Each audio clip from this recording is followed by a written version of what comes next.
حاضرین جمعہ، انتہائی قابل احترام بزرگان دین، نوجوان دوستوں،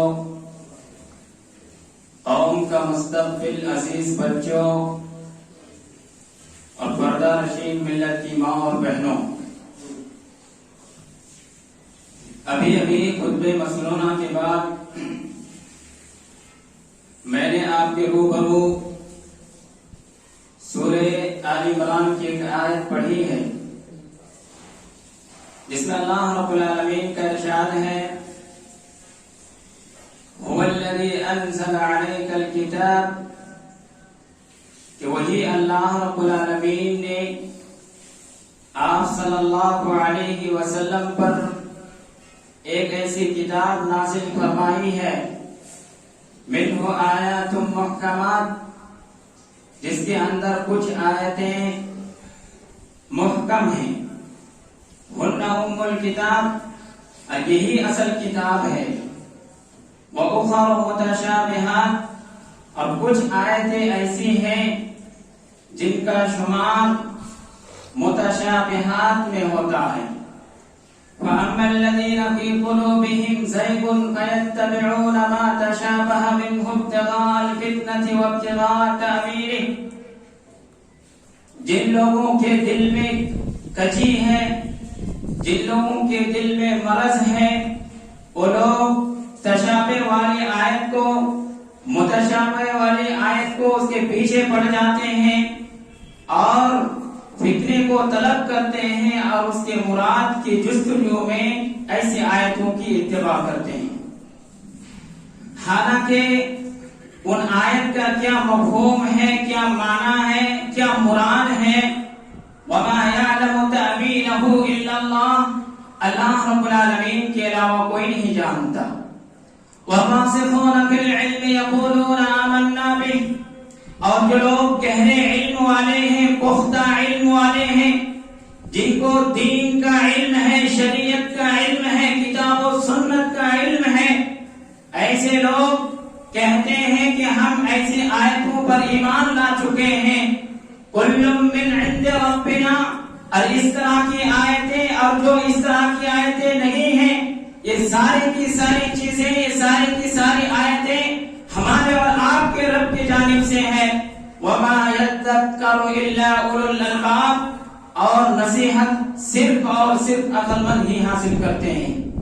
میرے بھائیوں، اس آیت کریمہ کے اندر اللہ رب العالمین نے اس بات کا تذکرہ فرمایا ہے کہ قرآن کریم کے اندر دو قسم کی آیتیں پائی جاتی ہیں، ایک آیت جس کو متشابہ کہا جاتا ہے، اب متشابہ کا مطلب یہ ہے کہ جس کا معنی، جس کا مفہوم انسان سمجھنے سے قاصر ہو، جو انسان کے سمجھداری سے باہر ہو، اور اس کے مقابلے میں محکم ان آیتوں کو کہا جاتا ہے جن آیتوں کے معنی اور مفاہیم کو انسان سمجھ سکتا ہو، خواہ اسی آیت کے ذریعے ہو یا کسی دوسرے آیت کی مدد سے ہو یا احادیث صحیحہ کی مدد سے ہو یا آثار صحابہ کی مدد سے ہو، قرآن مجید کی ان آیتوں کو جن کا مفہوم انسان سمجھ سکتا ہے، جن کا مفہوم انسان جان سکتا ہے، حاصل کر سکتا ہے، ان آیتوں کو محکم کہا جاتا ہے۔ اور ان میں کچھ آیتیں ایسی ہوتی ہیں جن میں اوامر کا تذکرہ ہوتا ہے، ان میں کچھ آیتیں ایسی ہوتی ہیں جس میں نواہی کا تذکرہ ہوتا ہے، اور ان میں کچھ آیتیں ایسی بھی ہوتی ہیں جس میں احکام و مسائل کا تذکرہ ہوتا ہے، اور ان میں کچھ آیتیں ایسی بھی ہوتی ہیں جس میں قصص کا تذکرہ ہوتا ہے، سابقہ قوموں کا تذکرہ ہوتا ہے، انبیاء کرام کا تذکرہ ہوتا ہے، بادشاہوں اور حکمرانوں کا تذکرہ ہوتا ہے۔ میرے بھائیوں، آج کے خطبے جمعہ میں انہی قصوں کو نبی کریم صلی اللہ علیہ وسلم کے بارے میں ہو یا سابقہ اقوام کے بارے میں ہو، سابقہ انبیاء کرام کے بارے میں ہو، چند قصوں کو آپ کے سامنے رکھنے کی کوشش کروں گا۔ میرے بھائیوں، فرعون کو ہم سب جانتے ہوں گے۔ فرعون ایک بہت بڑا ظالم بادشاہ تھا جنہوں نے انا ربکم الاعلی کا نعرہ دیا تھا، اور جو کہتا تھا کہ میں سب سے بڑا رب ہوں، تم لوگ میری عبادت کرو، مجھے رب تسلیم کرو۔ میرے بھائیوں، ایک رات فرعون نے خواب دیکھا اور جب صبح ہوئی تو انہوں نے خواب کی تعبیر کرنے والوں کو، جو خواب کی تعبیر بتاتے ہیں، ایسے لوگوں کو بلوایا. وہ تعبیر کرنے والے آئے اور انہوں نے خواب کو سننے کے بعد کہا کہ اس سے مراد یہ ہے کہ بنی اسرائیل میں ایک بچہ پیدا ہوگا جو تمہاری ہلاکت کا سبب بنے گا. بنی اسرائیل میں ایک ایسا بچہ پیدا ہوگا جو تمہاری سلطنت کو برباد کر دے گا، تمہاری بادشاہت کا خاتمہ کرے گا.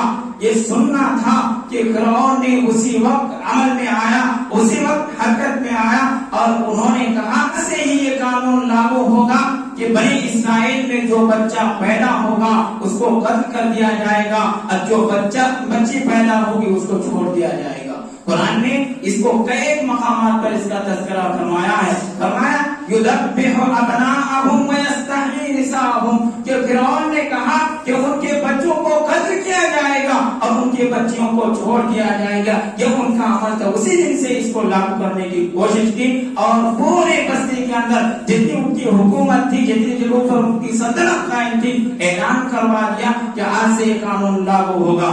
میرے بھائیوں، یہ بادشاہ کا کہنا تھا، یہ فرعون کا کہنا تھا. اسی دن سے عمل شروع ہو گیا. بنی اسرائیل میں جو بچہ پیدا ہوتا تھا ان کو قتل کر دیا جاتا تھا، جو بچی پیدا ہوتی تھی ان کو چھوڑ دیا جاتا تھا. اسی دوران حضرت موسیٰ علیہ السلام کی پیدائش ہوتی ہے اور حضرت موسیٰ علیہ السلام کی والدہ کو یہ کہا جاتا ہے، ان کے دل میں یہ بات ڈالی جاتی ہے کہ تم گھبراؤ مت، موسیٰ علیہ السلام کو ایک صندوق میں ڈال دو اور اس صندوق کو سمندر کے حوالے کر دو. چنانچہ ان کی والدہ وہی کرتی ہے، موسیٰ علیہ السلام کو ایک صندوق میں بند کرتی ہے اور اس کے بعد اس صندوق کو سمندر کے حوالے کر دیتی ہے اور وہ سمندر کے حوالے سے، سمندر کے سہارے سے وہ صندوق فرعون کے دربار تک پہنچ جاتا ہے. فرعون کے دربار تک پہنچ جاتا ہے اور فرعون کی بیوی آسیہ، ان کو وہ صندوق ملتا ہے. جب وہ صندوق کھولتی ہے، دیکھتی ہے ایک خوبصورت بچہ ہے، ایک خوبصورت بچہ ہے تو وہ کہنے لگتی ہے وقالت امرأة فرعون قرة عين لي ولد لا تقتلوه عسى ان ينفعنا او نتخذه ولدا وهم لا يشعرون کہ اس بچہ کو قتل مت کرو، اسے کیا پتہ ہے ہمیں عنقریب فائدہ پہنچائے گا، ہم اس کو بیٹا بنا لیں گے.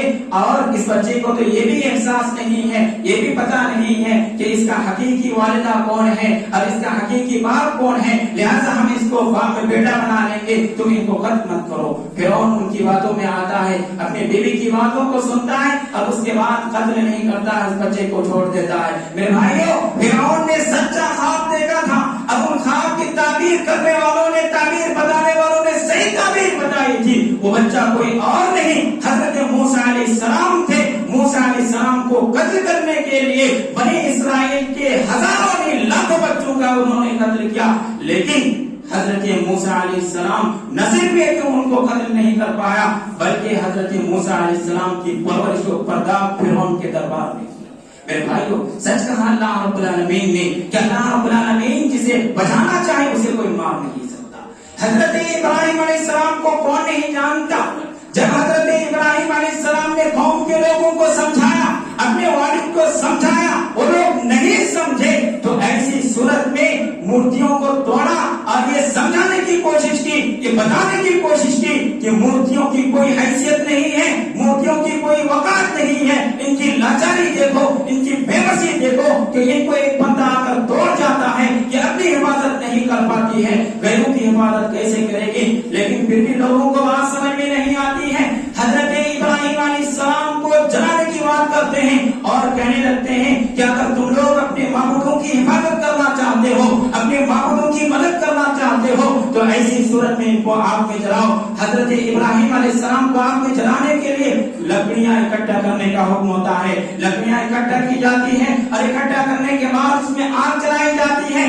آگ جب جل جاتی ہے، بہت تیز آگ جل رہی ہوتی ہے، تو ایسی صورت میں حضرت ابراہیم علیہ السلام کو اس میں ڈال دیا جاتا ہے. اللہ رب العالمین نے ارشاد فرمایا قُلْنَا يَا نَارُ كُونِي بَرْدًا وَسَلَامًا عَلَىٰ إِبْرَاهِيمَ کہ یہ آگ ابراہیم کے لیے ٹھنڈی ہو جا. میرے بھائیوں، وہ آگ لکڑیوں کو جلا کر راکھ کر دی، ساری چیزوں کو ختم کر دیا، لیکن رب کعبہ کی قسم حضرت ابراہیم علیہ السلام کا ایک بات بھی باقی نہ کر سکی.